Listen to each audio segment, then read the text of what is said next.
We are live. Just got back from coaching the discus, coaching Olympic bronze medalist Jaime Perez, practicing my Spanish.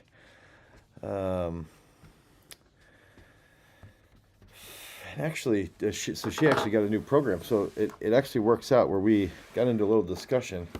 She got a new program this week, and one of her big questions was, how do I go about selecting exercises? So ironically, based off of today's live stream, we started to discuss a little bit of those exercise selections. So exercise selection, right? And her big question was, and this is I would argue she's the most explosive, or one of the most explosive athletes, female athletes in the entire world. She just hang power snatched 92 kilos, so that's like 203 power snatch.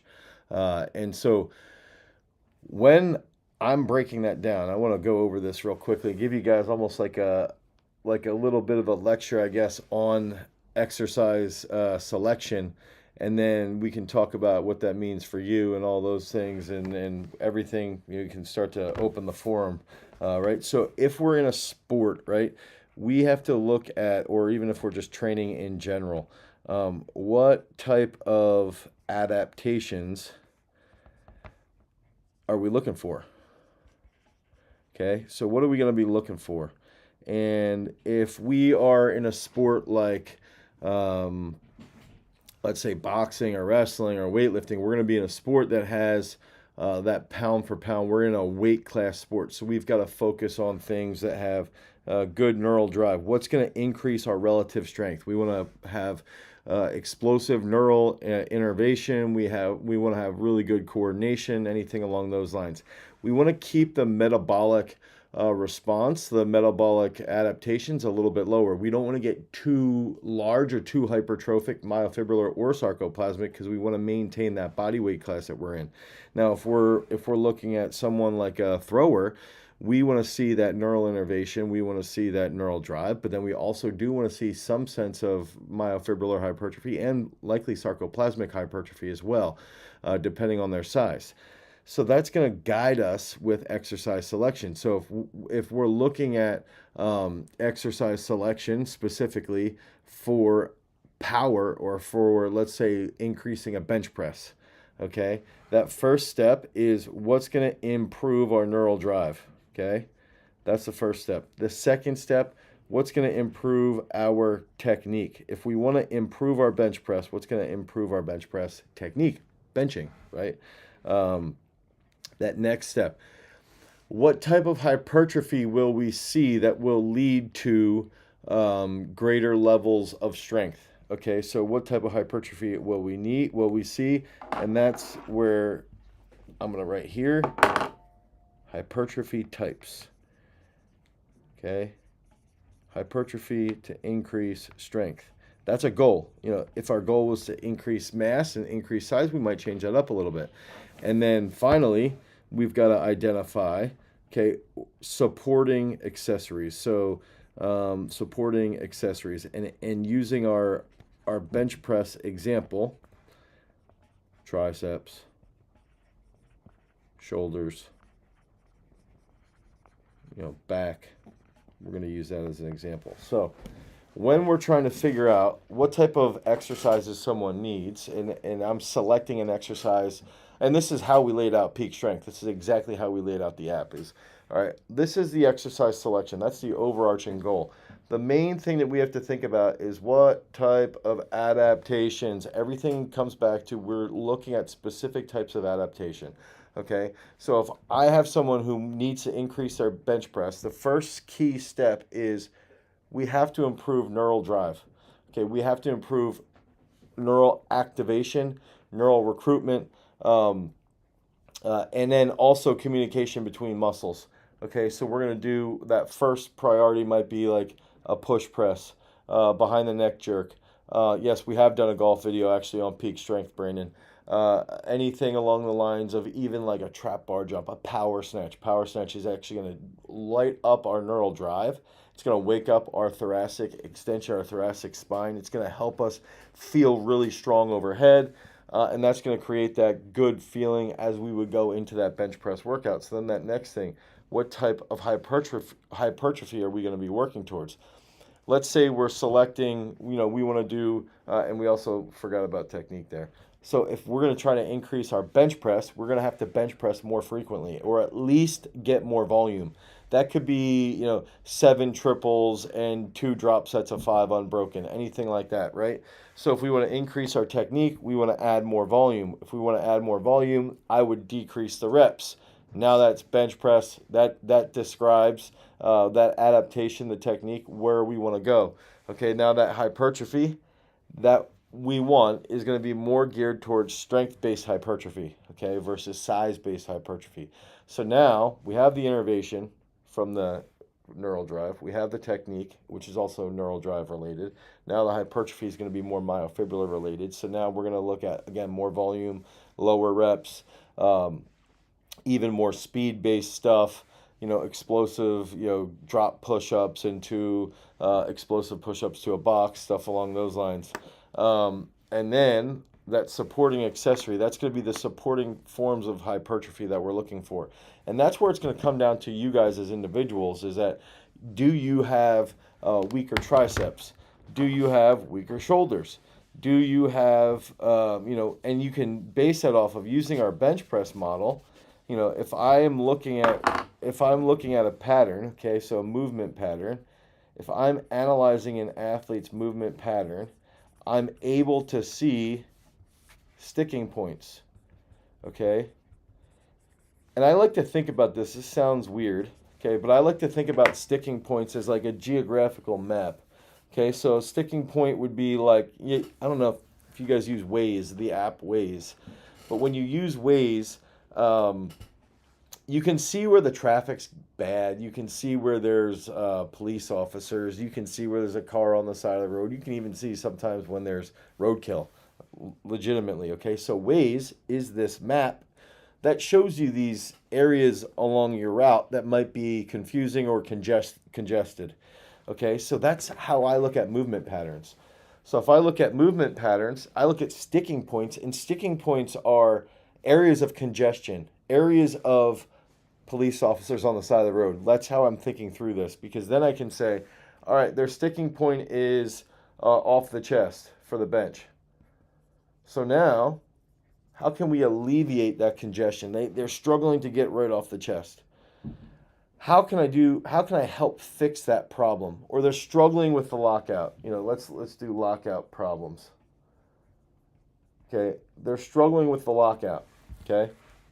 If I see someone struggling with the lockout, then we know there's a massive problem up ahead. They get to the mid-range and they die. We get to the mid-range and they can't drive through that finish. They can't extend their elbows.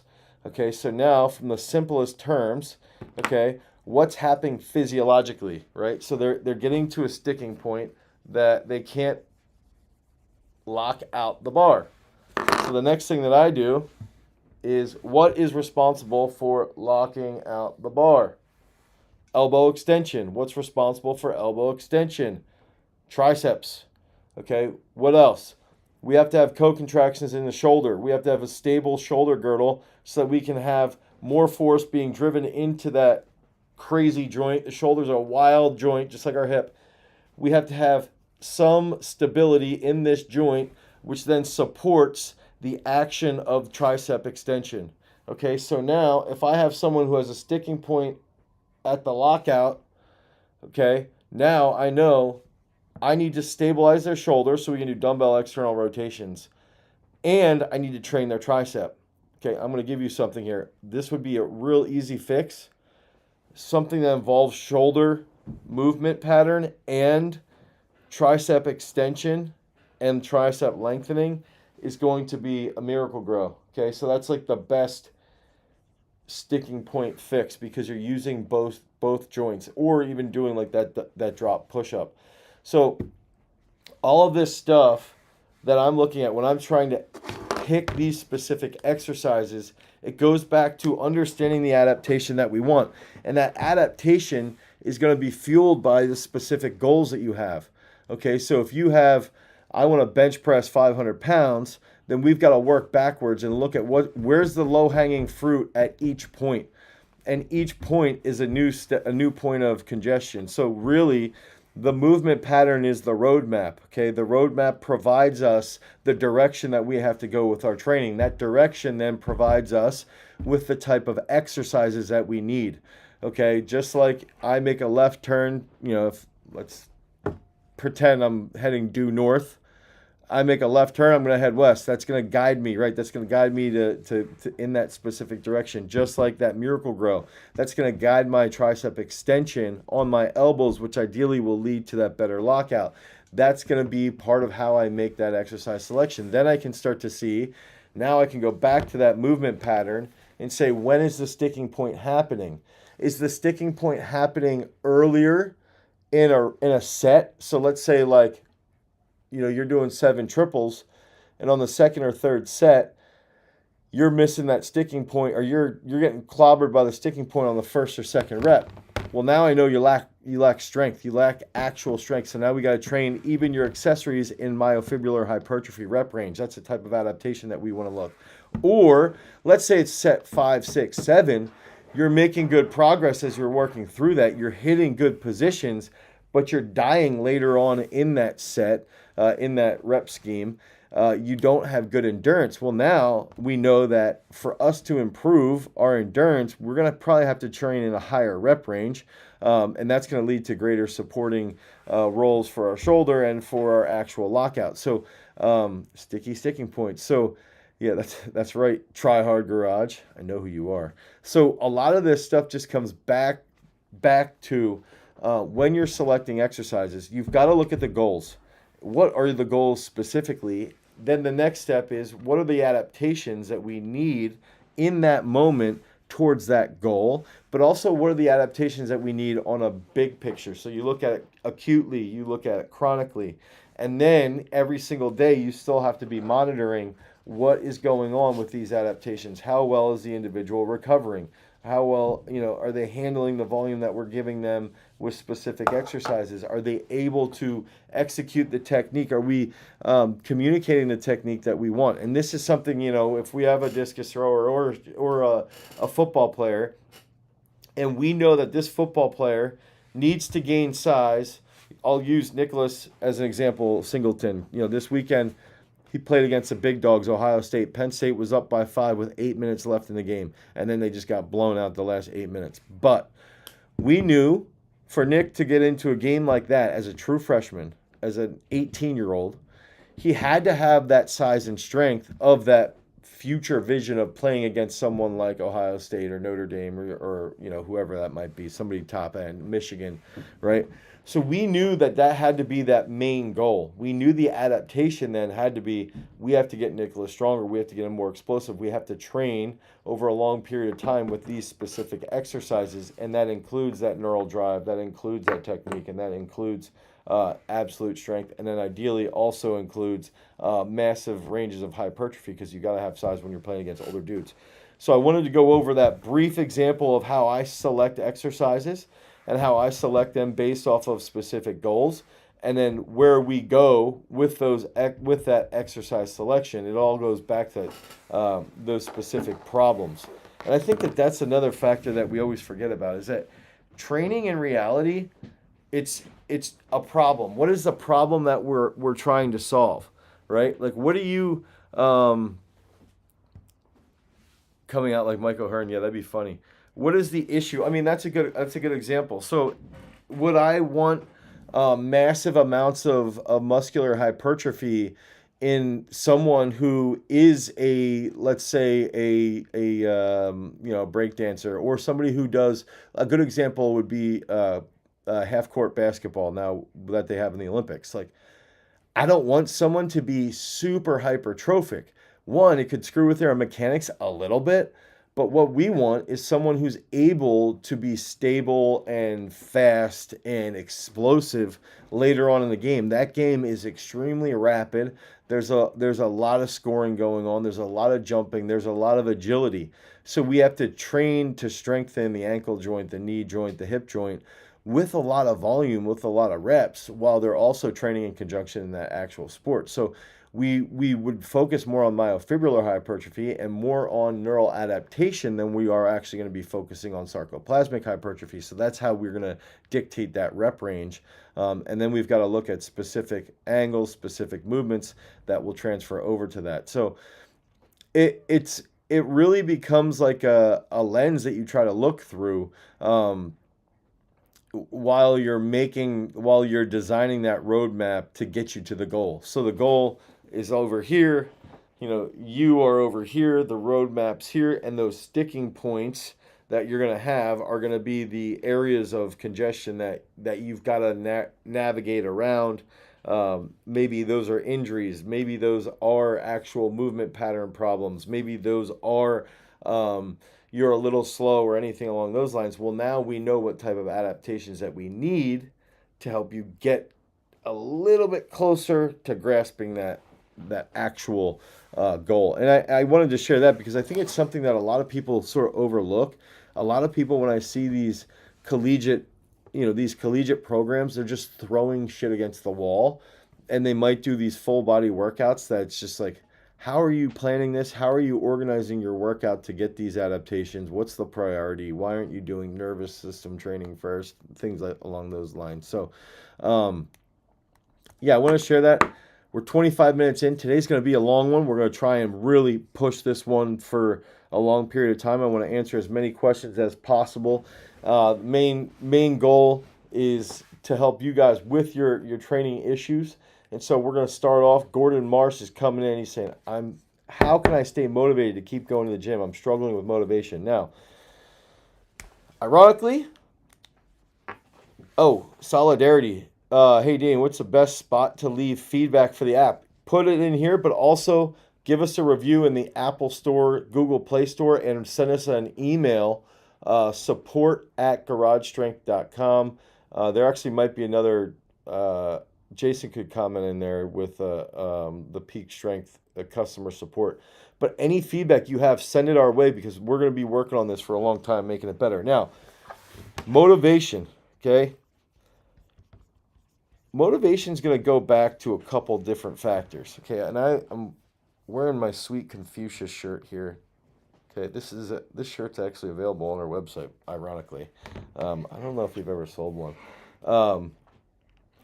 What we like to do, okay, and if we think about this, is that no matter what, you have to be consistent.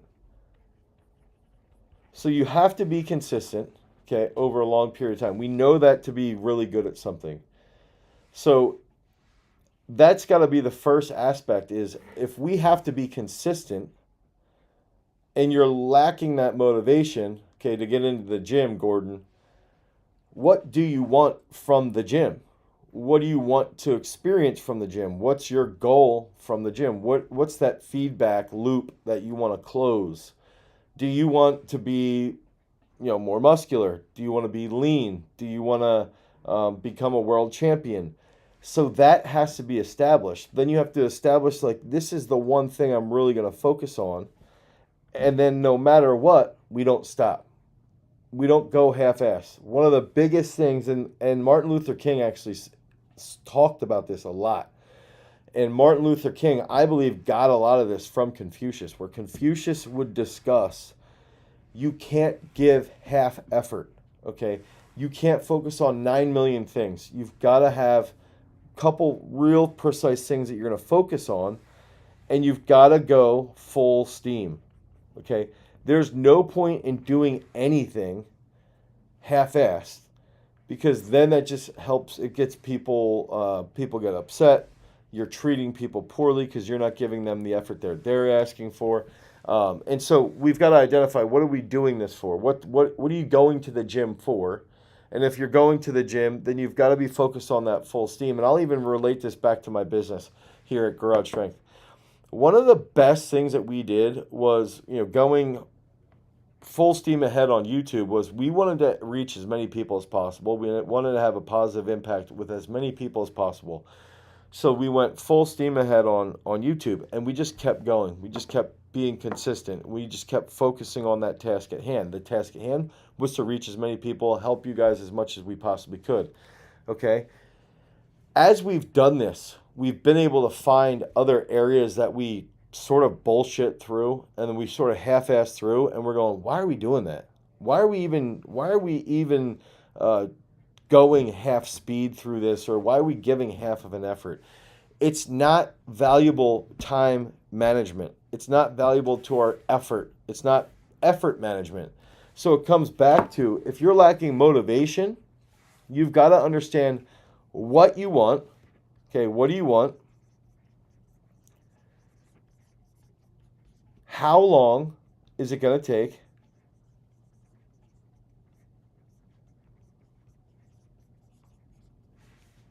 And then finally, how consistent do you need to be? And you just keep going and going and going and going. And that's the cool part here is like, you can't stop. You can't. We'll have people hit us up and say, well, I used your program for 5 weeks and I added, 15 pounds, but then I hit a plateau, so I moved off the program. Dude, we've been training someone like Haley Reichert since she's in 6th grade, using Nicholas because we just talked about him. Since he was in 6th grade, using Sam Mattis since 2016. That's 7 years of consistency. Okay, 7 or 8 years of work ethic.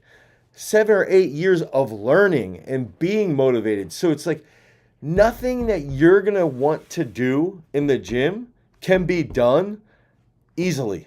Nothing that you want to accomplish in the gym can be done without long-term, consistent, full steam work.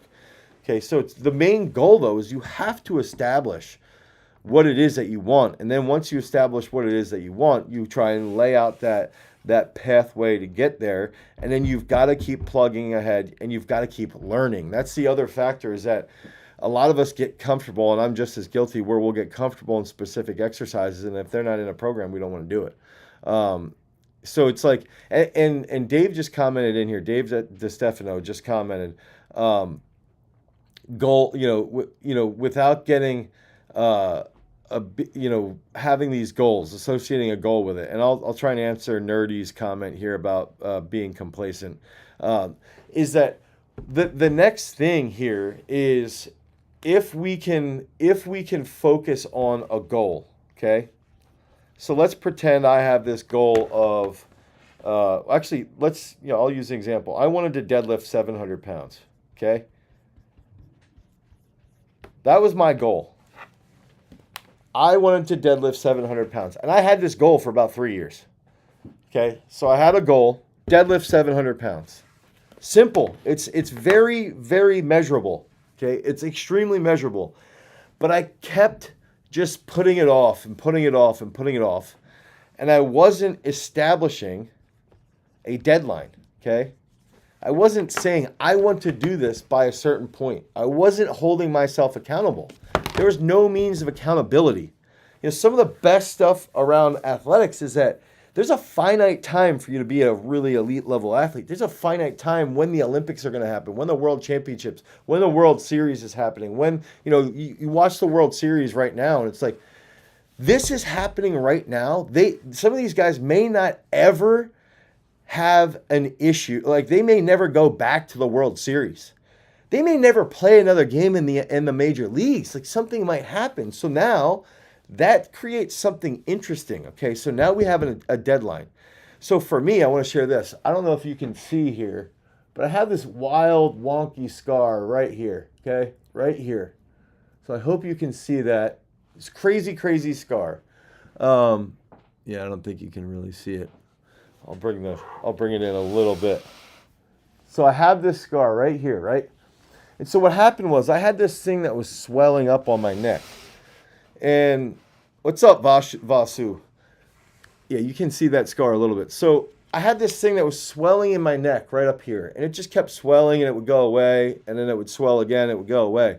And so what happened was, um, they were concerned I had cancer. Okay, so they went in, they did blood work. My white blood cells were a little high, but nothing crazy. And they did a couple tests, and they still couldn't figure out what was going on with my neck. And it got to the point where they called me, the doctors called me, and they said, "Hey, you're gonna have to have surgery and have this gland here removed so that we can do testing on it and see what's going on." So first of all, I panic. I'm like, oh my gosh, I got to figure this out. But the second thing that I did is I said, I want to deadlift 700 pounds. Okay, I want to do that. And they had scheduled the surgery, and I had about 4 months before the surgery because they were monitoring it. They were giving me medication so that the swelling would stay down, but they had figured out something was wrong with my salivary gland back here. They had figured out there was something going on with it.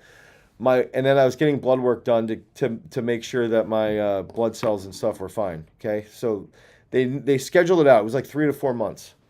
So what did that do? That took me from having a goal of 3 or 4 years of deadlifting 700 pounds to a 3.5 month deadline. Okay, and I had been deadlifting like 640 to 660 around that. So now I had 3.5 months of a deadline. Okay, so then the next step was, what if I don't reach my goal? And this is where I wanted to go with some of these questions is, a lot of times when we're establishing goals, we like everything to be happy hoo-ha. I want unicorns out in the field so I feel really good about myself.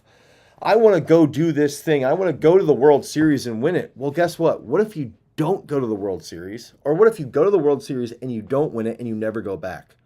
Well, now you have this factor where you're going, oh my gosh, what if I never actually go get back there? And so that's something like, I'm wearing this. When I went to the Olympics, now I still think every day, what if I never make it back there? What if I don't get back? And that's exactly what I started to think about with deadlifting 700 pounds. I said, what if I don't do this? What if I've established this goal and I never do it? And I, you think about it, well, who cares? You never established, or you never deadlifted 700 pounds, but that's not a huge deal, but it's something that I sought out to do. So what did I end up doing? I went full steam ahead for 3.5 months, full steam. So this takes us back to setting that goal because I kept thinking, what if I don't do this? What if I can't accomplish this? What if I fail? What if I don't get it done? Now, 3.5 months later, 1 week before surgery, and this was back at the peak of COVID, I deadlifted 705 pounds wearing a mask and everything. This was back at the height of COVID. And I ended up, 2 weeks or a week later, I had to get surgery on my neck, and I was laid up for 4 or 5 weeks. I was totally trashed by that surgery because it's a neck surgery, and it can be really severe, really serious, right? But I accomplished that goal. And the reason why I accomplished that goal, one, because of the work ethic, but also just being able to see, what if I don't do it? What if we can't do it? And then having that deadline to get it done. Okay, so, listening and answering this, Gordon, I believe, or maybe it was somebody else, Nerdy, I think, had talked about, Nerdy had talked about how he wanted to do more functional fitness. Try hard garage next. Boom! What's your favorite exercise movement for rotational strength specific to throwers? Specific to throwers, I like doing walking lunges with a barbell. I like doing banded stands and banded half turns. Banded stands and banded half turns. Man, I love so many rotational exercises for throwers. There's so many aggressive things, but I like bands the most because you have more tension as you finish through that, and you've got to be stable. Transfers really well over to boxing and to other rotational sports as well. So I would say banded stands where you hold that right arm out. It's going to be a similar lever now to what we're going to feel when we're actually finishing that throw. So that's another big factor, is that even to the point here when we're taking this back, is that Nerdy had asked about, all right, if I'm doing functional fitness, okay, if I'm doing like pistol squats, jump lunges, if I'm doing plyometrics, sprints, stuff like that, how can I hold myself accountable, or how can I feel as though I'm making progress if it's not as measurable, if it's not as easy to measure. And it's similar to this question with rotational exercises for throwing. A rotational exercise for throwing that uses a band, it's hard to measure your improvement. It's hard to see that you're making improvements because there's no load. But the way to do things like this with functional movements and with plyometrics is to feel that literacy improve and feel and visualize the movement pattern that you're going through.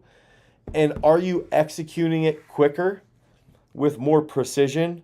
Do you feel more precise with your movement pattern?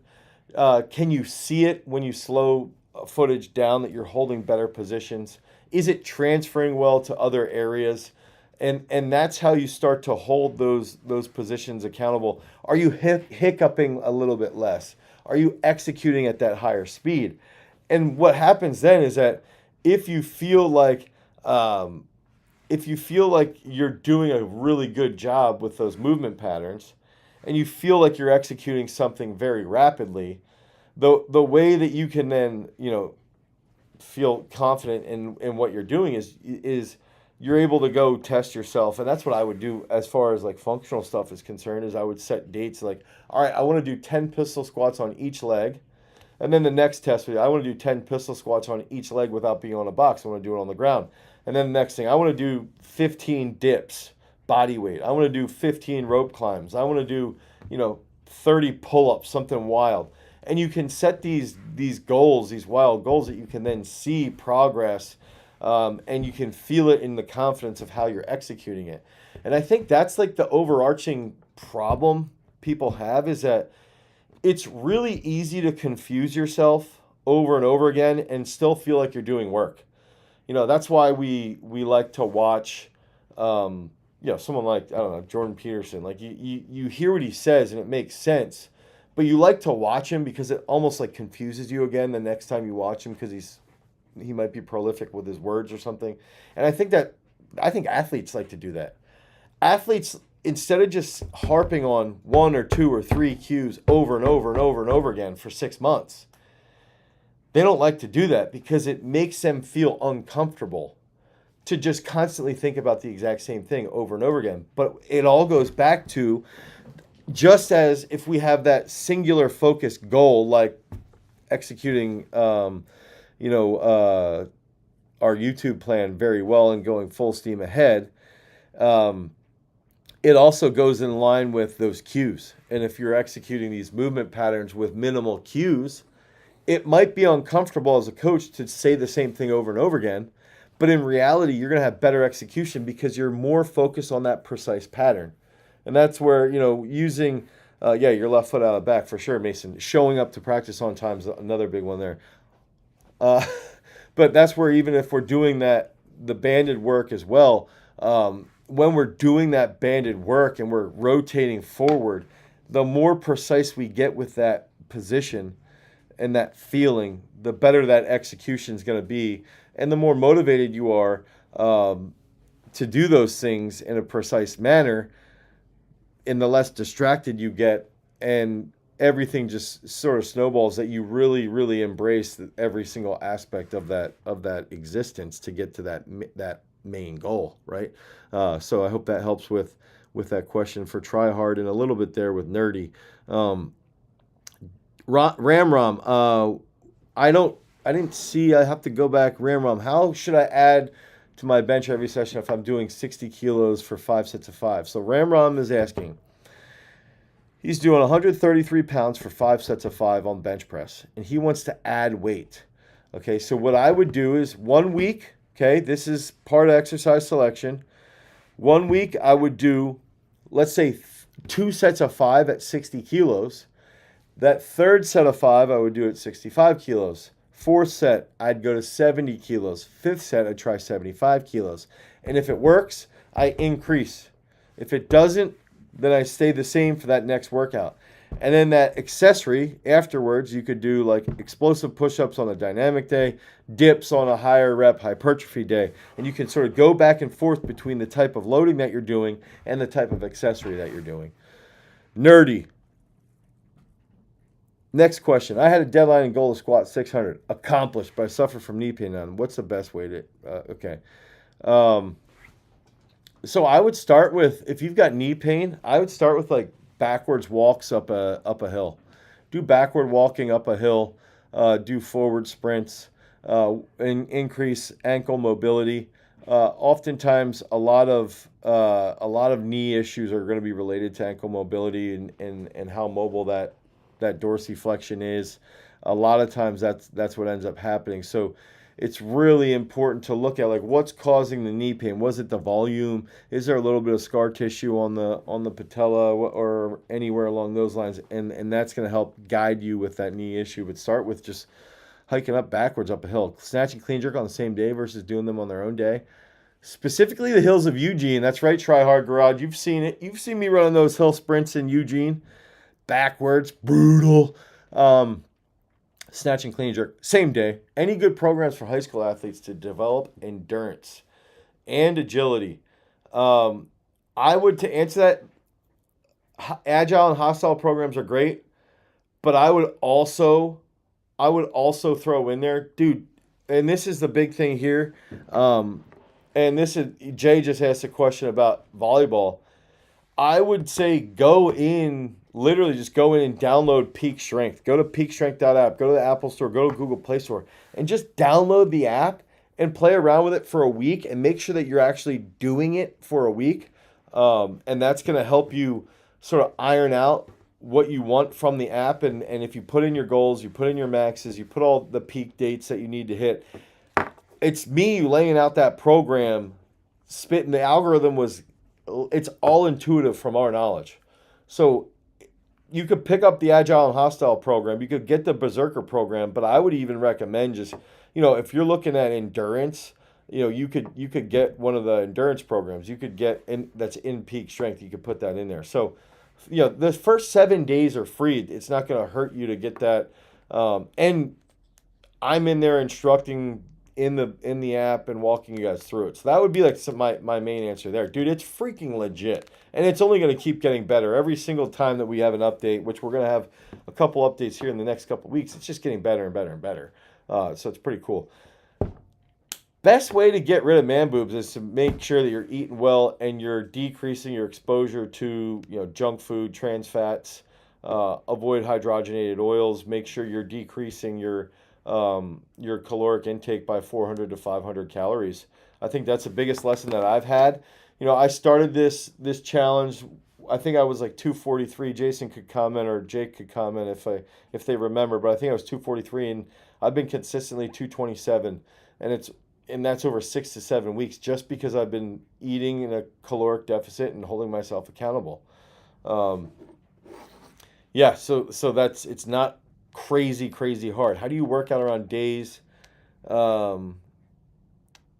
Wait, do you think elite level athletes in the USA are chosen in the Olympics on ability to make it to the elite level tournaments, not to perform? I think it depends. That is true to a point. Jeremiah, how do you work out around days you may have a game day for a sport? Do you still hit a small workout on that day or not? It depends on the sport. Sport like football, I wouldn't work out on. I would wait till the next morning to work out and get a good leg lift, get the blood flowing, make sure that you raise your body's temperature the next day to sort of flush things out, to help handle that inflammation.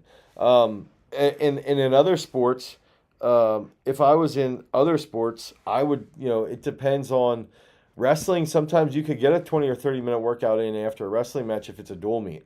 If it's a track meet that's a dual meet, you're going to be able to work out that night, get 30 to 45 minutes of a lift in, and you're going to be okay. Now if it's an invitational and you're really focused and you're really geared up with a lot of caffeine and it's fatiguing mentally and physically, well then you're not going to want to get a workout in. It really just depends on program to program, competition to competition. And some people really just get smacked by competitions, and some people can handle training the very next day. It really is dependent upon the individual. Aphoristica. Question on the deadlift. Should you do the sumo deadlift or is classic better for athleticism? I would say for athleticism, I don't think either is overly good for athleticism. I think that this, first of all, this live is not sponsored by Zevia. I think as far as your focus on athleticism, I would ask, why are you going to deadlift for athleticism? If I want to do something to make, to get going back to exercise selection, a lot of athletes don't want to do weightlifting movements. And a lot of this stems back to, and a lot of coaches are, dude, it's sad. A lot of coaches are like this. A lot of coaches don't like giving athletes a snatch variation or a clean variation because they weren't good at it. And they think because they weren't good at it, they shouldn't use them. So it would be like, I wasn't a very good back squatter, but I also recognize back squat is one of the absolute best movements for athletes. It helps athletes get so strong. So I'm going to give it to them. If I want to increase my athleticism, and I would go with a classic stance over a sumo, aphoristica, I would do that. But to go into this would be, my main focus would be that I want to increase my athleticism. I need to master movements that require a lot of coordination in a lot of different ranges of force production. Okay, so if we're looking at a lift like a deadlift, we need to have a lot of overcoming strength right off the floor. But then that lift sort of just stays consistent and constant through the whole pull. If I have a lift like a snatch or a clean, one, I have the overcoming strength right off the floor. Two, I have to be focused on technique. Okay, so I have to have a cognitive aspect of my execution of patterning. Okay, so I have to move things rapidly. I have to learn technique. I have to handle my ego. I have to handle all these things. And then the next step, I have to accelerate at different points. I have to be able to gauge how to turn on the engine at different points, how to accelerate, how to absorb that energy, how to have vertical force at an extraordinarily high point. If you catch a clean, the vertical force on that clean catch will be 3 times what you hit when you have vertical force on a deadlift. I'm not saying deadlift's a bad lift. I love it. That's why I wanted to deadlift 700 pounds. But what I'm saying is that for improving athleticism, it's not the best lift either way. I would not do that. I would not focus on deadlift to improve athleticism, but instead, unless you started to use contrast methods and you started to do like plyometrics, supersetting with the deadlift, then you will see some athletic improvement. But in all reality, I would try and just focus more so on complicated movements that you have to learn how to accelerate things rapidly from different aspects. And again, this just goes back to a lot of strength coaches shy away from the Olympic lifts because they weren't taught them properly. They couldn't do them effectively. And it's weird because like the transfer of training of a clean, I always use this story of Sam Mattis. We went like 3 years and he hadn't deadlifted, and his best deadlift was 615. And he got to the point where he could clean 200 kilos. He could front squat 240 kilos. He could back squat close to 300 kilos. And then we deadlifted for fun after 3 years of not deadlifting, and he pulled 700 pounds. It's like, well, he increased his best by 85 pounds because he got stronger in these other lifts that had a great transfer of training. He learned how to recruit in his posterior chain a little bit more effectively. He learned how to accelerate better. He learned how to have better intermuscular coordination and communication. So it's like, that transfer training, that deadlift increase would not have transferred over to a clean or to a back squat, but the other lifts transferred really well. So that's stuff we've got to remember when we're looking at exercise selection.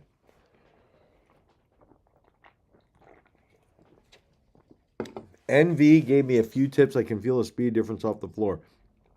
What would NV be? I don't know what NV is. Vasu, how young do you think kids can start learning things like snatch, clean, jerk? Aphoristica, I hope that helps. I would still go classic though, to answer your question. As far as learning Vasu, I think kids can learn okay, here's another little rant. And this is where I think this is another aspect of a little bit of a Confucianism in me here, is kids see the world as this amazing, happy place, right? Most kids, okay, most kids. Um, and kids are always learning. They're always they're sponges. They're 8, 10 years old, Vasu, your kids' ages. They're taking on so much information on a regular basis, and it's like the whole world is this vast place of unknowns, filled with things that they don't comprehend. And they want to learn what it is. Yesterday, I'm going to relate this. Yesterday, my oldest son, Lincoln, was asking me, Dad, how do senators work in the U.S.? How do House of Representatives work? How do presidents, governors, what's a governor? Why is a governor different from a House of Representatives? Why do some have an assembly? Why do some have a representation? Blah, blah, blah. He was blown away by it. He was loving it. He's asking all these questions. Wow, I never thought about all that.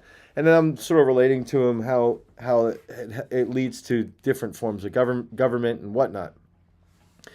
But Vasu, to go back to your question, is he was so happy to learn these things. And I think that when we're older, we stop learning, and we don't stop, but we learn less.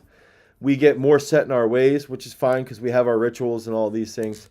But we get a little bit more ignorant to other things, and then we get more miserable, and we get mad, and we get frustrated, and we think that things like that are challenging, they're annoying, so we don't want to deal with them. And it's actually me relating this back to people who don't want to give out weightlifting movements. But in your case, kids are able to learn so much. And if you watch gymnasts, 5, 6, 7-year-olds, they can learn so well these complicated movements. So if you have an 8 or a 10-year-old, they can start to learn. But the goal here is that the methods of teaching them and being positive and making sure that they understand the movement pattern and making sure that they understand the expectation and focusing on things like, hey, don't worry, just how to handle themselves, how to handle the stress of the movement, how to handle all these things.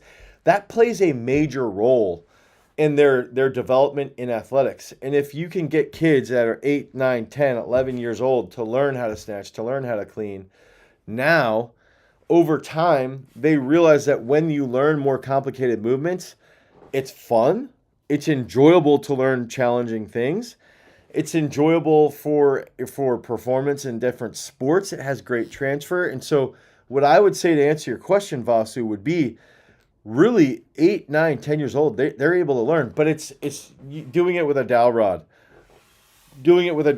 in a band, learning those positions, feeling isometric actions, and slowly working them into proper positions. But I actually teach full lifts right away. It's just we'll do a full lift as the goal. Look, I want you to get to this point in the snatch or clean with a 10-year-old. But then we sort of work backwards off of that.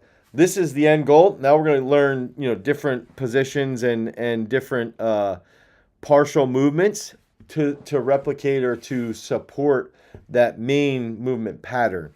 And so it's that the way of teaching and communicating to it. And then when you're a coach and you see kids and how they learn and how happy they get and stuff like that, it's like, man, we've got to do a better job as we age to maintain that plasticity. And I think that's the main thing. Is I always think about it this way.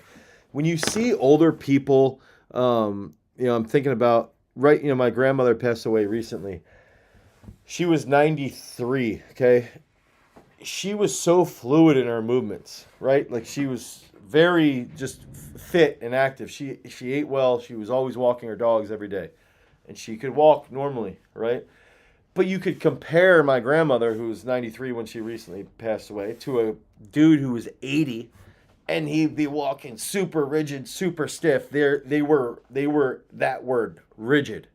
Okay, and they were rigid in their ways with everything. Their attitude towards people, to younger kids, towards exercise, they were super, super rigid. But people who are learning all the time and who are doing things physically challenging, they're doing things that are mentally challenging, they have this neuroplasticity, they have this bendable reality that's more of like a sponge and it's more elastic. So now you can start to think about, I made a couple videos yesterday and I was thinking the elasticity is like a deer or a kangaroo. It's like boing, boing, boing. They're constantly just expressing being elastic, and that enables them to adapt and move in certain situations. And I think that's the same thing with learning. Learning at such a young age and constantly focusing on learning, you're so easily adaptable, and it's so fun, and every day there's something new. But as we age, we forget that what the enjoyment behind learning is, and we lose that elasticity. We lose that enjoyment, and we become more rigid. And I think we become more ignorant and miserable, and we complain and bitch about everything. So, I know I'm getting off task there, but I would say, Vasu, get them learning the snatch and the clean and jerk as soon as you can. It's so fun for them. Aphrodistica, another one. Is it possible that my narrow bench press is better than a wide? Ooh, yeah, David. And okay, so what I would do, Aphrodistica is explaining, he's 195 centimeters, so he's pretty long there, right? Pretty tall. 2 meters is what, 6'6", I think, if I remember correctly. So you're pretty long. You don't want to go too wide. I would also say that, your triceps might be a little stronger than your shoulders. So in this case, it would be important to develop shoulder strength off the incline bench. And if you increase your incline bench, you're going to start to see better improvement as well in your overall bench press. And to relate to David's question, Aphrodistica, yeah, Vasu. Yeah, I mean, I would use the YouTube videos that we have. Peak Strength, we've got a lot of we have technique videos inside of Peak Strength that you can use to actually help them learn their actual movement pattern.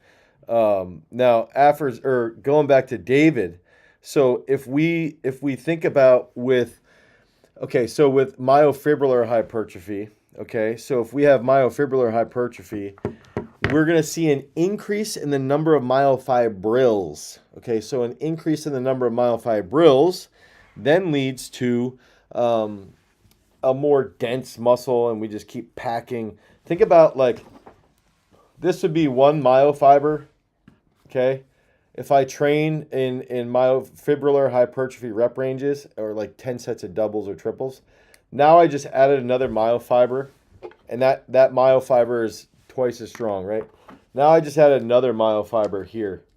Okay, so now I have 3 myofibers, and those myofibers are all within this one area. So right now I have 1, now I have 2, now I have 3 myofibers that have been stimulated to grow off of this muscle cell here for growth, right? Now, if I have this muscle cell here, okay, instead of seeing an increase in the number of myofibrils, if I want to do sarcoplasmic hypertrophy, and sarcoplasmic hypertrophy is real. For some reason, people still comment like it's not real. It's real. It is. It's real. Trust me. Now we have this aqueous solution, or gel, I guess you could call it, a sarcoplasm inside of this cell, and it starts to expand. There's more and more sarcoplasm that enters into that cell, and it goes from being this big, and it grows. It gets more and more swole. I know that's not like a technical term, but it gets bigger and bigger and bigger. So we're not adding myofibrils, but we're adding sarcoplasm here. And now there's a theory that this added sarcoplasm that we see that is occurring, okay, might make room for higher levels of myofibrillar hypertrophy. So now, because the sarcoplasm is increasing the size, there's more space for more myofibrils to be grown to recover, to help recover and lead to that adaptation. So that's the difference. I wanted to show this to Vasu here. This is my impulse day that I have to do today, okay? And this is on Peak Strength, but I wanted to show him in here. So if you look at like this Okay, is so when we're starting to snatch, this we is have to know the a way actual that you can details, help the teach your very kids. precise Okay. details. Okay, we want So you can use, this is in peak strength. This is the technique. through all that in our progression videos, and now we're getting into the nitty gritty work here. So Haley's still going to establish her grip position. We want her feet about 1 foot width apart. Okay, so that's you can use this to help teach your kids that good technique. And that's in any time that you've got like a weightlifting movement. I'm in there just blabbing about how you can improve your technique. So I hope that helps. How strong can I get with the Powerlastic bands as an intermittent? I don't know what that means. As an intermittent, I guess maybe intermittently using those. I mean, you can still get pretty strong, especially the HAF. That you can get very strong, especially with accessories. Yeah, and then let's see here. Do you have a general program suggestion for a 16-year-old? He's also in recreational BJJ. So we have a Brazilian Jiu-Jitsu program on our website. You can also use the app. You could go to peakstrength.app. You could pick that up and put in there that you are training for combat athletes and you're in BJJ. How to solve a butt wink. Is walking and riding a bike good exercise? It's phenomenal exercise, Gordon. Hey, that's okay, Steve. We're going to go another hour here, so whatever questions you've got, fire away. Okay, so one of the things with butt winks, right? There's a couple factors here. Dave, thanks for that support. There's a couple big factors here. If I'm squatting, okay, think about glutes, okay? If the glutes are responsible for hip extension, okay? And they're also responsible for hip abduction, okay? Hip extension, hip abduction. To help solve that butt wink issue, what you can do is you can cue yourself that as you're squatting, you're actually turning the floor out, okay? So you're going through this eccentric portion, okay? And you're going to have eccentric stress on your glutes. And then you get to just like this close to the very, very bottom where the wink might happen. Really focus on rotating your feet out and don't bounce out of the bottom. Trying to avoid that position just for the time being. Okay? So if you've got a butt wink, you could do this exact situation. I think this is better. This is good whiteboard material. Butt wink fix. Okay, and if you don't know what a butt wink is, it's when you get to the bottom of the squat and you sort of tuck those hips under. Almost to the bottom, okay? Almost full squat, like full range of motion, all the way down to the bottom. Give me 2 inches left, 2 to 3 inches. Okay? Cue. Knees out, rotate the floor. No bounce. Okay? And what we're going to do is we're going to do this for 5 weeks. We'll go like 5 sets of 4. Okay, no bounce. Okay, so this is day 1. Now, here's the kicker. Single leg squat. Okay. Wow, just horrible writing there. We'll go 5 sets of 5 each leg, controlled eccentric. And then while we're doing that, I would recommend doing like things like pigeon pose, couch stretch quite a bit will help. But if we do this, butt wink fix, okay, I want day 1, your main lift for your squat. You won't go to a full range of motion. You'll go just prior to that full range of motion. Then you'll focus on rotating the feet or rotating the floor apart. That's going to help with the hip abduction, and then we're going to work through hip extension, okay? And then day 2, you're going to do single leg squats, 5 sets of 5 on each leg. We're going to do this for 5 to 7 weeks straight. You can slowly increase weight. Make sure you continue to focus on these key cues. Do that for 7 weeks, and that's going to help alleviate the stress of that butt wink, which is going to improve that motor unit recruitment. It's going to lengthen certain positions. It's going to create more stability in the hip girdle as well and strengthen that lower back. but it takes time. Getting rid of something like that does take quite a bit of time. Steve said, so have you had any athletes that have hardware in the ankle from injury and have mobility issues from it? Yes. AJB coming in. Yes, for sure. So, yeah, I'll answer Steve. When we've got somebody who's got like some type of metal or something in their ankle, that's tough, and that's where I would say using shoes, weightlifting shoes or a slant board is going to help with that ankle mobility, and doing things like PVC pipe walk, walking barefoot, doing things like that to really try and stabilize that ankle area is going to be what I would try and focus on as much as possible to increase that range of motion. And so one of the big things, answering the question about the membership perks. So what he's talking about is if you guys would join. So we're going to do one live chat a month like this publicly, and then 3 live chats that are going to be closed off to the members, the YouTube members. So if you're a YouTube member, you pay $9.99 for the month. You pay that $9.99, and it's essentially, if you've ever thought about buying a course from Garage Strength, you want to buy a course on weightlifting and sports performance or parabolic periodization. You want to buy a course on the Sports Performance Bible. Those courses are $100, $150. They come with books, right? It's exactly what Steve just mentioned. Okay, now you're paying $9.99 a month. You get 3 series where it's just us talking, and you're basically having a direct conversation with me. And because there's a price point of $9.99 a month, it costs more money, you have more interaction with me directly, and then that enables us to have a better conversation. I can listen to your questions, and I'll lay out about 20 minutes of a lecture, and then after that 20 minutes of a lecture, I open it up to a full-blown discussion. And then Steve last week came up with a great idea.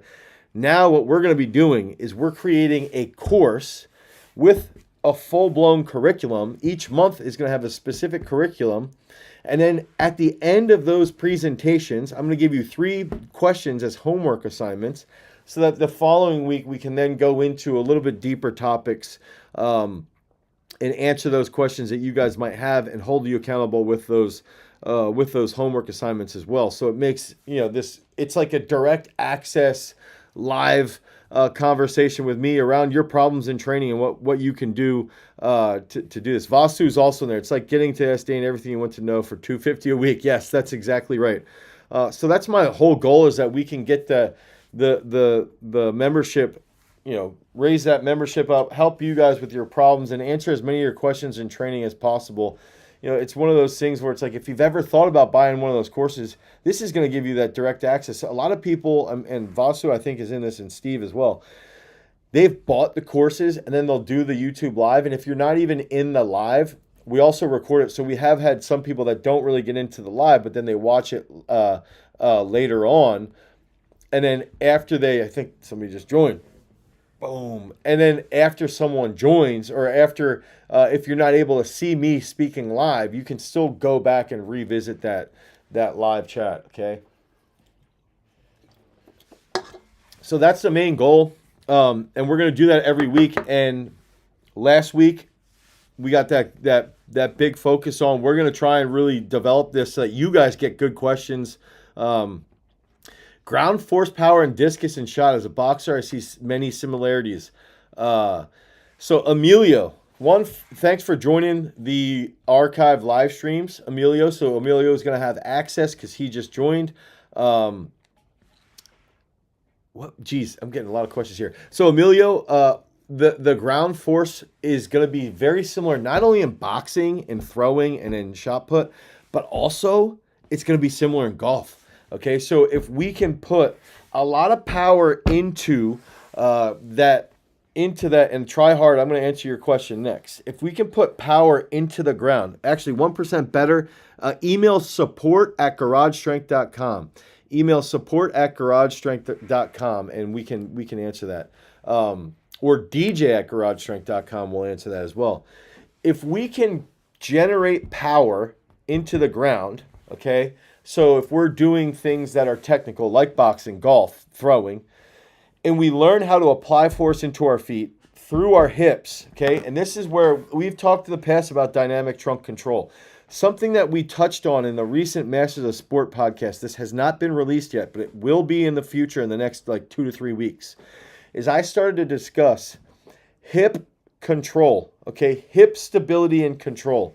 And so if you have more hip stability and more control, and you have then more dynamic trunk control, now that force is being implemented into the ground and it comes back up into your lever arm, okay? And so that's where boxing, golf, throwing, pitching, the force is being applied and created from the hip, from that fulcrum point, from the trunk, and then it's applied into the ground, and then the ground gets it back into our hand, and then we can apply more force to accelerate implements based off of levers. And that's really what it comes down to, is that we're understanding and learning how these levers work and figuring that out. Which athlete are you excited to see at Worlds? Which body? I mean, Jorge, I would say mostly Haley Reichert and Jake Horst, because they're my athletes and they're going to Worlds. We'll be down there. Okay, Try Hard Garage. What made you choose your career and what drives your passion? I think what made me choose my career is that a lot of my, I think to start off very simply is that I love training.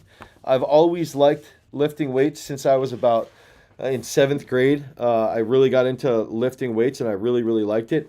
And I had a dad, my dad currently still lifts, and he always supported my brother and I and my sister. He would take my sister and I up to the high school. We would lift up there. And so a lot of that motivation was like, I always wanted to learn about different lifting techniques and why all these things were happening.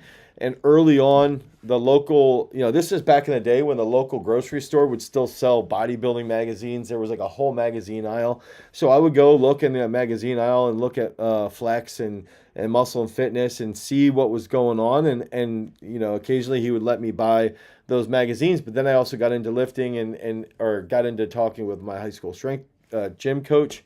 And I just had a knack, like I wanted to learn as much as I possibly could because I liked to lift weights.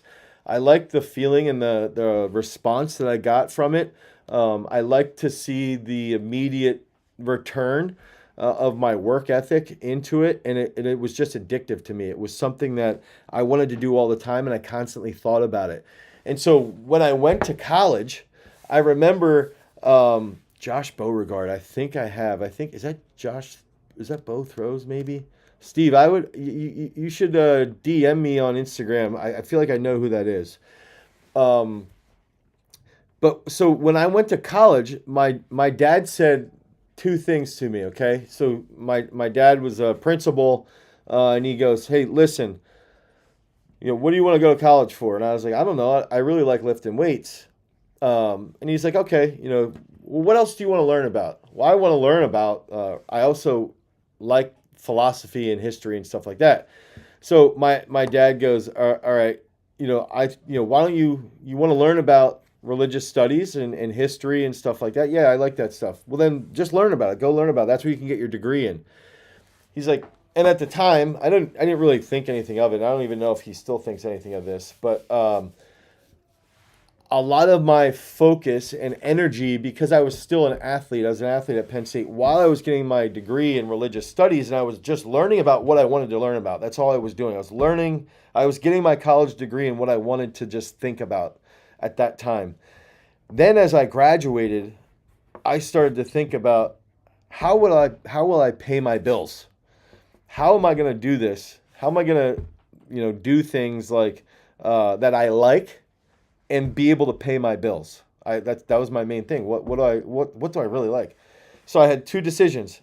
I was either going to go to college or I wanted to become a professor and learn and teach religious studies, or I would go mahalo, or I would go coach and be a strength coach. And, I thought that I made that decision. I'm going to do one of these 2 things because I love both of them. But I knew I had to pick one. From my teachings from Confucius, I knew I had to get into one area. And so that's when Dr. B was in a throws forum, and they said, hey, if anybody wants to come up and learn from one of the greatest throws coaches in the history of the sport, one of the greatest track and field coaches, I decided I want to go learn from Dr. B. And so that's when I decided I wanted to get into strength and conditioning and become the best coach I could be. And then as I got into training and focusing on lifting and throwing and things like that, and being around someone like Dr. B, who's an Olympic champion, he was my coach and he's coached Olympic champions. I just kept thinking, Austin, I'll explain this a little bit. We're actually doing another video. We do a video on this every year, but you're going to get the big video this year. I decided like that was motivational to me. Dr. B was one of the best in the world. And for me personally, that's all I focus on. I want to be the best in the world. And I say this to people, I want to be the best strength coach in the world. I want to be the best throws coach in the world. And it all comes back to what drives me. I just want people to like me. I just want people to like me. And I know that if I do a good job, if I do the best job that I can possibly do as a coach, and I can help people in their journey achieve their goals, and I can help people manage stress better, and I can help people with their confidence, and I can help people hit these big lifts and experience things they know they otherwise wouldn't experience, they're going to probably like me a little bit more. And I can share my wisdom and knowledge with these people, and we can share these experiences together. And that's what motivates me, is that every single day is a new experience. It's a new journey. Like I know at 2:00 I have to go coach, right? Eastern here. I can't wait to go coach. Like I think about this stuff all the time. I don't shut off. Before I came here, I was 5 minutes late before the live. I was coaching, and as I was coaching, I'm coaching Olympic trials finalists. I'm coaching Olympic bronze medalists in this training session. Like, this is what I do for a living. It's so fun. And so for me, my passion is really comes back to something that I was interested early on, but also figuring out how can I make money off of this. And two, I just want to help people. Everything that we do, everything that we put out is trying to help people be the best athlete, be the best person, be the best individual that you can possibly be, so that we can all be better, so that we can all be stronger, so we can all be more explosive, and we can all pass on even more information, more knowledge to the next generation, to my children. And so I think that's where my passion just comes from. Damn, 1999, boom, thank you. I'm trying my best, and that's the whole thing. I think that when we focus on our passion and things like that, we have to understand there's other people too that feed off of you, and you can't half-ass it. We can't half-ass it, and everything's got to come back to some of those things that I've struggled with in my past. Have been I've treat people poorly because I might have I might get frustrated, or I might get mad about something, and I lose my anger, and that's where I think it's interesting because we can have such a positive or negative impact on people. And so if we're going to go through this life, we better have a positive impact on everybody, right? Island Strength. Hey, brother, not sure how many years you've been coaching, but curious if there's a core belief you developed in the beginning that turned out to be not true, or a belief you had to redevelop. Actually, that's an interesting one, Island Strength. This is a good question, because I think that what are those eyes for, Jason? Your training videos made me want to... Okay, cool. That's awesome. That's great. Island Strength. Thank you, Denny, for coming in. So Island Strength is asking a good question. When I first got into this, right? When I first got into garage strength, so this is like fall 2008, 2009. This is really interesting. Listen to this crazy story. He's a professor at Cal, okay? And he wrote a book called Good Calories, Bad Calories. Okay, this book was a New York Times bestseller. Okay, so this is a guy named Gary Taubes. Okay, Good Calories, Bad Calories. Look it up. Huge sales, absolutely off the charts when it was released, and it was all about why eating low carb matters, and it's healthier, and that's what you should do. And so I was young, and I'm one of those people who, if I see something, I want to try and do it. Like in this case, I wanted to meet Gary Taubes. I read his book. I thought it was phenomenal. Vasu has the book. I found his publisher. Okay, so I went online, I found his publisher. I found his publisher's email contact. I contacted the email, okay, and then I found Gary Taubes' email after like hours and hours and hours of searching, right? And I emailed them and I wanted to interview him. And so they told me what it would cost. And I had minimal amounts of money. I was in my parents' garage still coaching. And so I emailed them and I ended up hitting him up and we went and I interviewed him. And we made a DVD out of it. This is like 2009, okay? And so for the longest time, for about 3 years, I was so sold on you had to go low carb. I was so sold on that, right? You have to go low carb. You have to go low carb.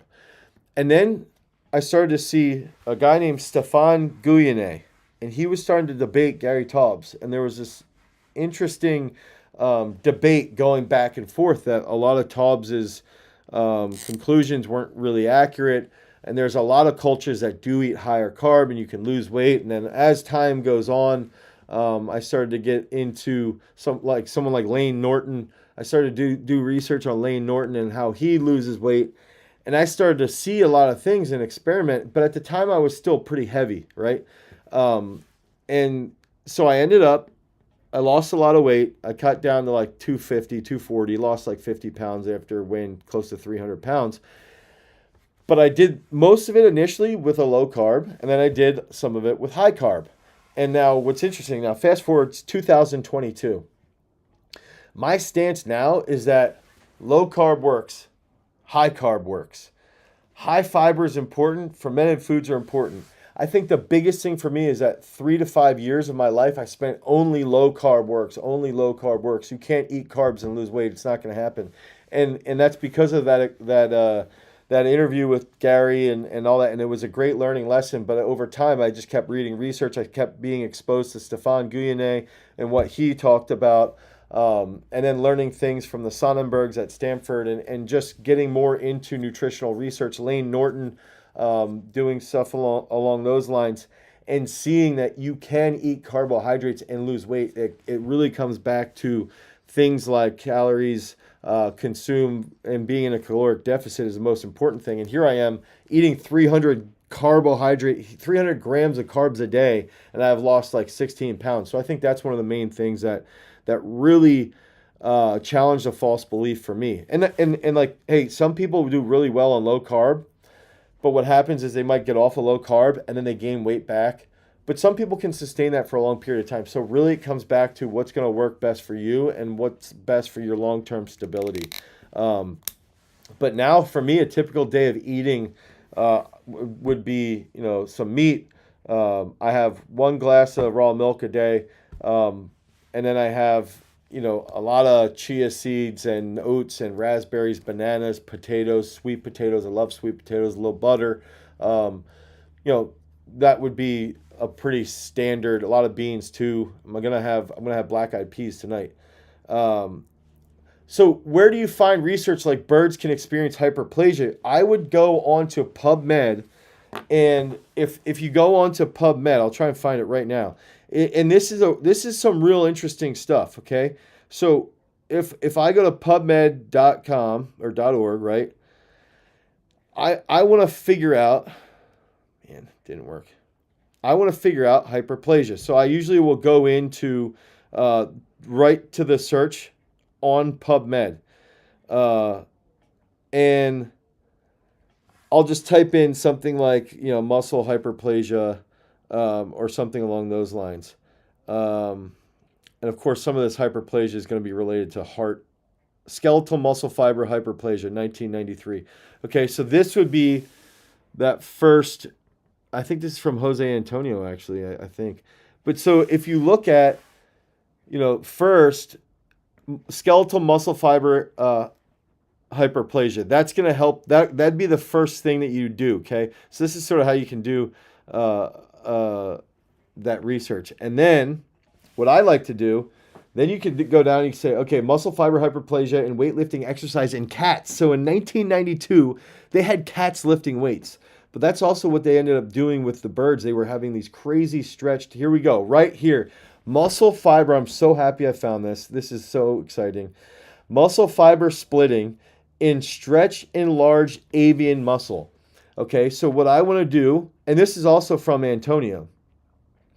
Okay, so the link or this would be, okay, so if you type in, I'm trying to find the actual, there's usually a number that they associate the actual research with.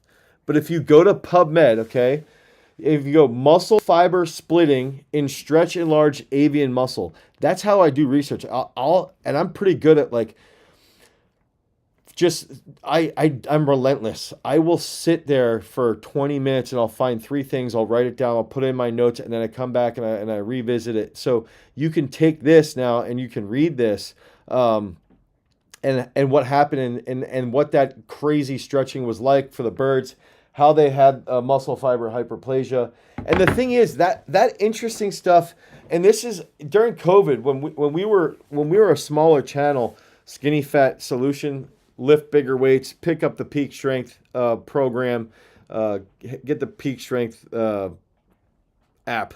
That's going to help you the most. Any cues on med ball, punch, shot, throw, force? Yes, any cues on that would be driving into the ground with a flat left foot if I'm right-handed, and trying to really feel the whole rotation from my shoulder into that left hip as my left quad squeezes down and decelerates. So it's like that deceleration point from that left side leads to a faster right side. That's that lever. The right side's the lever.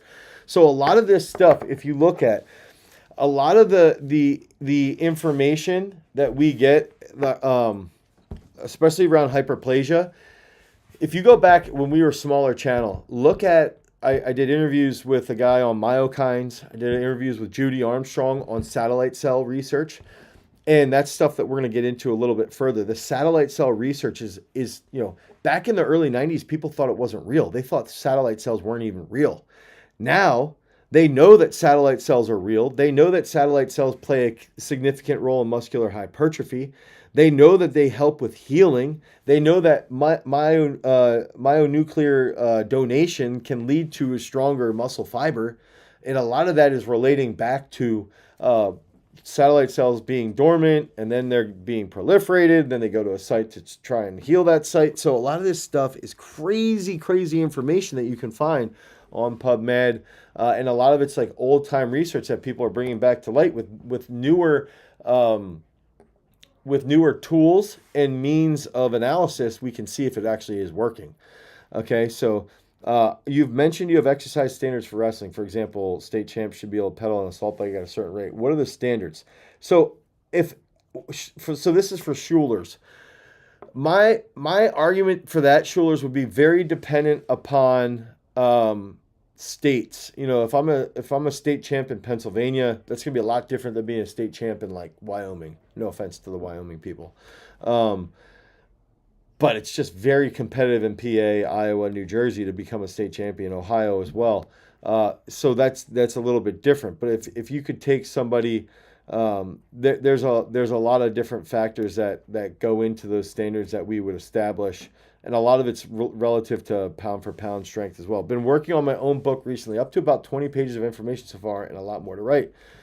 What steps did you take to format the book after you got the initial thoughts written down? A lot of the stuff that I did is I would write everything down as much as I possibly could and then revisit it and see how I could present it a little bit better, and do that over and over again and just talk to people about those means of presentation.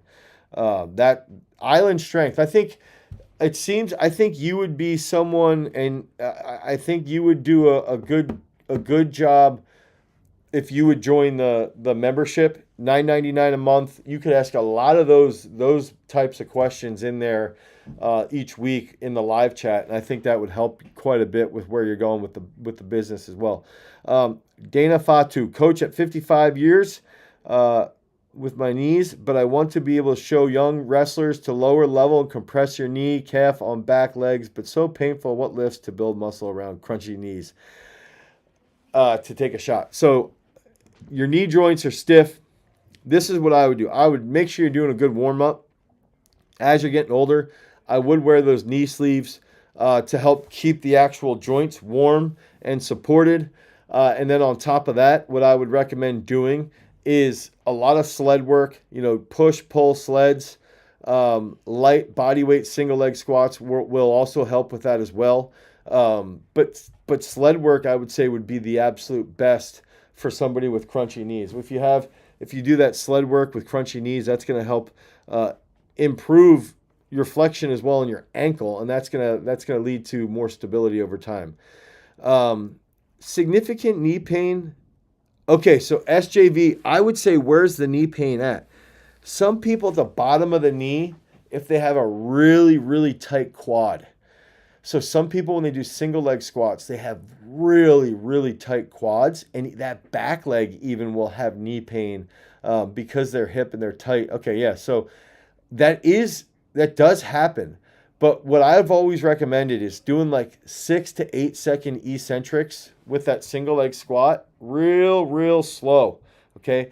But also try and do hip mobility work prior to hitting that single leg squat. If you're hitting that hip mobility work, that's going to help open that hip up and the quad. It's going to lengthen the quad. And if you still have knee pain, what I would recommend doing then is do something like a couch stretch. Do the slow eccentric, but even do like foam roll your quads. That could also alleviate some of that stress while you're doing the actual movement. And Steve just chimed in. He's got degenerative torn meniscus. Yeah, that can be a lot of pain. That can lead to a lot of stress, a lot of pain, a lot of arthritis over time. Any other questions around that? I want to get into some more questions on building up that bench press, getting bigger arms. I just had a kid come into the gym, and now he hasn't seen me since I started losing weight because of football season. Before football, I was like 245. Now I'm down around 227. And he goes, "Hey, Dana, I just want you to know you're getting that gray hair in your beard makes you look a little smarter, but your arms do look a little smaller right now." And so I started to get a little bit more worried, like, hey man, my arms are getting a little bit small. Maybe as I'm losing this weight, I should start to increase my arm size a little bit. Just wanted to share that little anecdote. Steven Romero, what is your approach to training a new athlete that's extremely immobile? Okay, so this is something, yeah, clap push-up, Steve, absolutely. If I have somebody who comes in, right, let's do this, and they're an immobile athlete, right? They're brand new. I mean, we've had kids that could barely squat to a box, right? Their ankles pick up. They fall forward. What I want to do is I want to do simple activation movements with things like bands, PVC pipe walk, because a lot of kids that are just extraordinarily tight, they're going to struggle a lot on a PVC pipe because they're rigid. They're like the people that we talked about, the older people who are almost falling over, right? That as they get older, they lose that elasticity. So we need to make them more elastic. So we need to do things that require simple means of activation, pauses in positions with load. And there's actually a new study just came out that it was like a 12-week study comparing yoga to bodybuilders, and intermediate, both levels. Bodybuilding training actually saw a greater increase in range of motion than the yoga did. And I think a lot of this has to do with just the actual load and the neural activation when you have a load in different positions. So I'm going to share this with you shortly. And then another really important thing, dude, I think a weird survival mechanism is doing things overhead. I think when you make someone do overhead positioning or overhead movements, it's like a survival mechanism where they're like, oh my gosh, they're heightened. They have to be more stable because it's harder to hold positions. So even SJV was talking about single leg squats hurting his knees. I bet if he did an overhead kettlebell hold with a squat, a real slow squat, it might alleviate some of his knee stress because his global awareness is going to be heightened. So the best CNS warm-up might actually be what you're going to do for someone who's an immobile athlete. The first thing we're going to do is have them squat to a box for a target.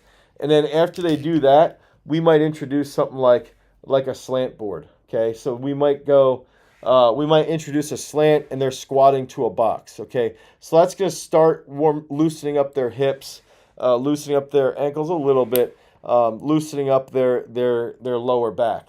Then the next thing would be simple activation. Get on a PVC and start walking. Okay, you start walking with that simple PVC pipe walk. You can use a hydro weight. That's another reason why we use the hydro weight quite a bit, is because it's unstable. So if you do an overhead walking lunge with the hydro weight, that's going to help with mobility in the shoulders.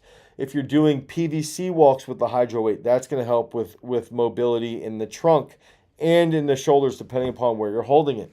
And then we're going to get into pauses in position with weights. So if we're doing a dumbbell bench, we're going to pause at the bottom. Okay, if we're doing a pull-up, we're going to pause at the bottom of a pull-up. Now, some people who are really tight, they almost feel like they're getting choked out when they pause there.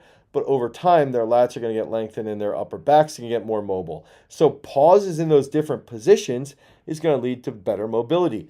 Same if we have someone doing a dumbbell split squat to a deficit.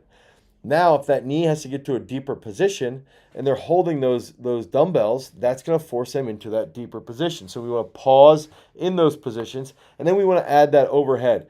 You know, I mentioned using the hydro weight overhead, single leg squat. Walking lunges overhead with a hydro weight. Doing the PVC pipe, doing a switch lunge with the PVC pipe. These are all ways to activate the nervous system. But also, if you have someone who is extraordinarily immobile, these are little tricks that you can use to improve them. Okay, they're little sneaky tricks that, again, an immobile athlete, it might take 6 to 12 months to really start to loosen them up, and they might always be very, very tight. But it can help them improve drastically, even to the point where if they can execute a clean, if they're doing a clean, have them pause in the hole as well and make sure, you know, that they have a nice tight catch as well. Is there different cues on side med ball throws, weight shift, and ground force?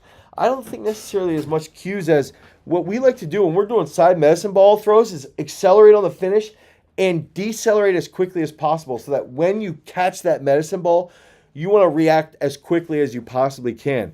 That would be my main factor, is that we really want to focus on the speed and the intent of release, the speed and the intent that we want to see someone throwing that medicine ball and slowing down that medicine ball. Because remember, that's another key factor, is that, and if we're using bands, or if we're in a sport like a combat athlete, like boxing, we've got to be able to decelerate hits. We've got to be able to decelerate punches. One of the ways that you don't get knocked out is being able to have a really strong neck.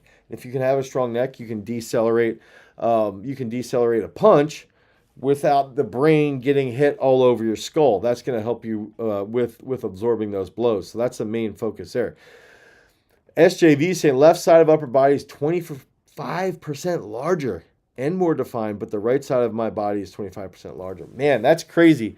You might some people have like issues like that if they have a torn pec. If they have like a catastrophic injury to one side, they might develop real substantial issues. They might develop substantial issues. Like if I tore my pec on my right side, I might develop issues on my left. That's pretty substantial, though. That's pretty crazy. So I don't know if you ever tore your ACL or Achilles or a pec when you were younger. No traumatic injuries. I mean, what about your learning? Do you have any learning issues? Like, that's another factor. Like, some people, like, switching the side of the brains, like, they might learn things a little bit easier, the right side based concepts versus the left side. That's an interesting issue, though. I can't, SJV, I'd really have to see you and analyze your patterns. Paulie's coming in. Coach, I'm on a vegan diet and losing weight, but I'm losing strength on my power cleans. Is there a way to get my strength? So what I would say, Paulie, is make sure you're maintaining your protein intake is high enough, right? So if you keep your protein intake high enough, around, at least for a vegan athlete, 180 grams to 200 grams, That's going to help you quite a bit. Earth-fed muscle cells, common ground. That's a great vegan protein powder that you could use to help you maintain that protein level. Emilio's asking how to do the shop bench with hip drive and keep the low back safe. I would set it right away. I still think tuck your legs back, tuck your feet back a little more, have a little bit of that hip extension set early when you take the bar off the rack. I was wondering if face pulls are enough for rotator cuff muscles. I would cock anus. I would add some dumbbell external rotations and some Ys as well. Have you ever worked out with athletes who suffered from navicular drop, flat feet? Flat feet? Yeah. Half of my throws team has flat feet. Flat feet is very, very prominent, and a lot of athletes that are world-class athletes have flat feet. That is a very common, it's typically genetic. It's a very common genetic trait that a lot of people have. There's more surface ground contact area. There needs to be a little bit more focus on having a lengthened Achilles and having that ability to have good range of motion, but it's not a problem. So Hemin Athletic Fitness is asking how to increase his clean after hitting 120 kilos. So if I hit 120 kilos in the clean, you can keep pushing. And what I would do is push those things, push the low-hanging fruit. Where's your back squat? So if we did quick math, 80% of your back squat should be your clean. So that means you're probably back squatting, 150, 160, somewhere around those lines. Push your back squat to 200 kilos. If you push your back squat to 200 kilos, now you're going to see that clean start to go up.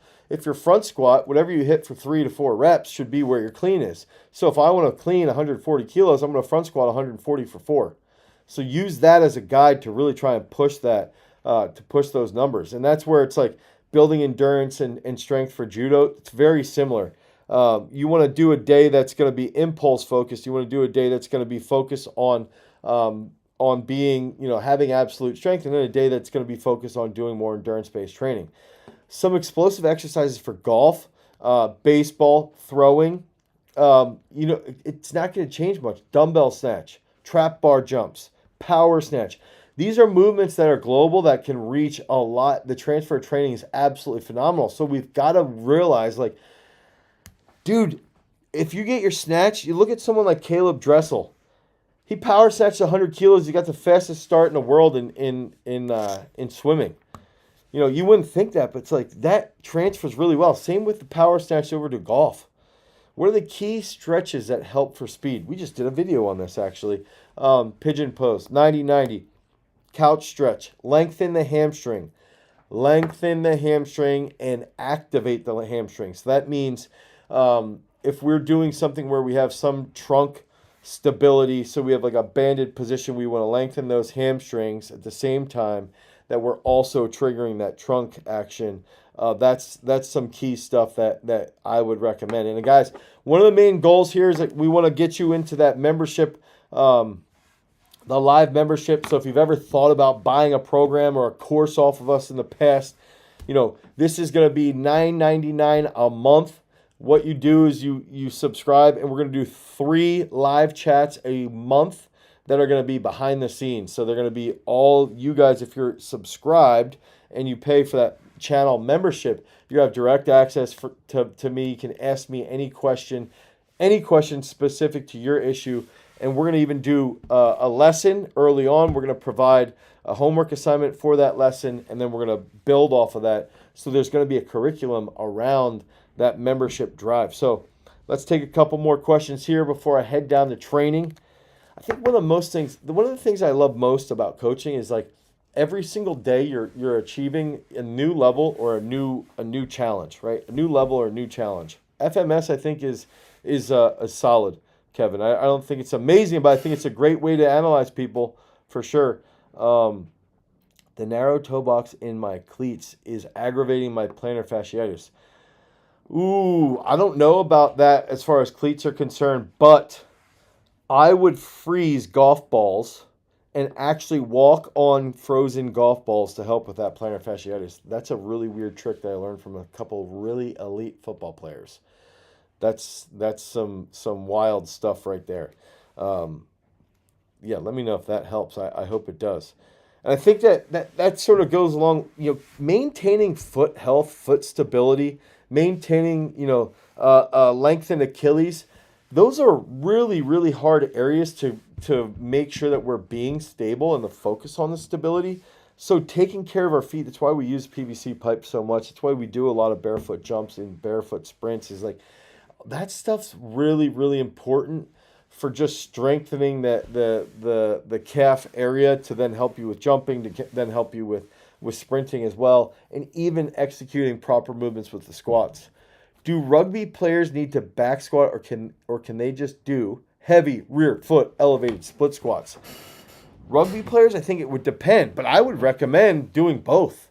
If you're training 3 or 4 days a week, I think it'd be really, really important to get in and do some back squats. Back squats is one of those sports, or one of those lifts, where if I see somebody struggling with a plateau and I just want to increase, their overall strength in specific lifts, I'm going to make them back squat for weeks on end first. And I always tell this story. I have 2 football players, okay, Cameron Stewart, who's a football player at Rutgers, and then we got J.R. Strauss. Okay, these are guys that we developed for years here at Garage Strength. J.R. plays at Villanova. Cameron plays at Rutgers. So these are D1 football players. They started here 8th, 9th grade, right, and just built up over time, and then they got to that Division I level. And what we ended up doing with them is we got to a point, because they're both taller, 6'3", 6'6", okay, tall dudes. Benches weren't going up. We wanted to blow them up. We wanted to get serious strength levels, serious strength gains. And so what we ended up doing is we actually focused on back squat for 8 straight weeks. And this led to both of them back squatting 200 kilos for reps. Okay, 200 kilos deep for reps, sets of 4 or 5. These are kids in high school, and they're that big. Okay, and then that led to a great increase in their power cleans. Both of them power clean 150 kilos. And then that led to even further their bench press blowing up, because they had better global activation of their muscles from back squats. So I think that's just one of those things I would not avoid it. Schuler's, with the Peak Strength app, how do you make sure it aligns to your specific workouts in practice? So what I would do here, so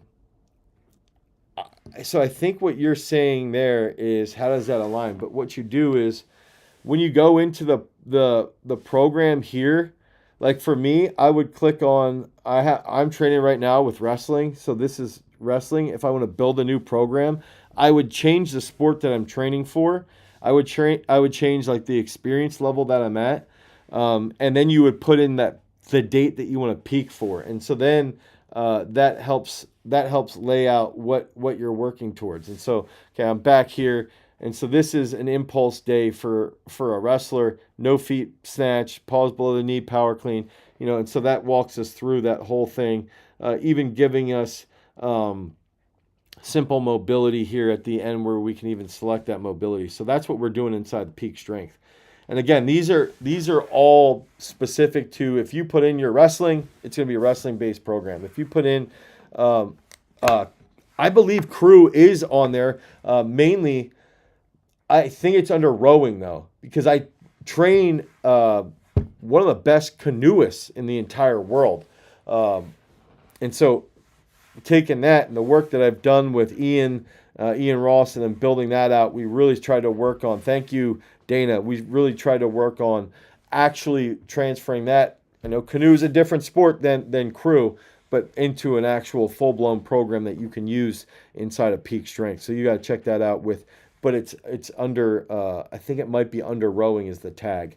I don't want to lose my program, so I don't really want to change it to go back and look. But if you guys head over to peakstrength.app, you can get a full free week of training. There's 35 different programs that I've laid out specific programs for, based off of a specific algorithm that we made, and then that triggers the production of the program based off of parabolic periodization. And this is all information that you can have access to inside of these live chats as well. So it's pretty cool. PVC pipe, 3 inches is plenty. That's plenty big enough. Do you tell your coach to avoid certain conditioning or activities and practices? Yes, for wrestling. I think it depends on the coaches. And so, I work with South Dakota State's wrestling program, and what we do is they just tell me what they're doing with their conditioning based off of their success in the sport, and then I have to alter my strength and conditioning off of that. Being sports specific as a youth athlete, I don't think you really have to be that until 15, 16, 17 years old. Maybe you cut down to 2 sports around 16, and then by 18 you're down to 1 specific sport. I think that's usually like a good way to go about doing that. I'm going to take one more question before I head out to go coach all the freak athletes down the front room. I think, again, remember, the main thing is just establishing those goals, being motivated, understanding the adaptations that you're looking for based off of your goals and where you can go with that. That's why we're using Peak Strength, and that's why we're also offering this channel membership to help you guys keep getting better at what you're doing at those specific sports that you have. $10 a month to help you with those answering all those questions. Let's see. Appreciate the answers. No problem, Island Strength. I want to do something a little bit more universal. Just notice you're watching some Samoa. Do I believe in RPR? Yeah, a little bit. What would you say is the best muscle to develop for acceleration? Oxay Murthy, the best muscle to develop for acceleration, I would say the glutes. If you learn how to develop really, really strong glutes, that's how you're going to accelerate a lot faster. That's how you're going to be very stable at high speeds. And that's how you're going to dominate in whatever sport you're in. So make sure you guys head over to peakstrength.app, pick up the app today, 7 free days of training. You try it out. And then if you join that channel membership, we can talk about the app on the back end. We're going to go through that whole workout curriculum and how we do exercise selection for specific goals. And we're going to keep developing that over and over and over again to help you guys develop those brain gains. Until next time, peace. RPE from Steve. Yeah, we can talk about RPE next week, Steve. That's good.